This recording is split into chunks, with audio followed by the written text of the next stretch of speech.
ब्रह्ममुरारिसुरार्चितलिङ्गं निर्मलभासितशोभितलिङ्गम्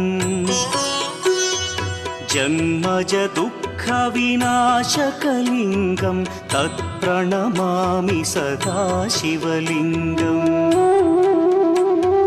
देवमुनिप्रवरार्चितलिङ्गं कामदहन करुणाकरलिङ्गम् रावणदर्पविनाशकलिङ्गं तत्प्रणमामि सदा शिवलिङ्गम्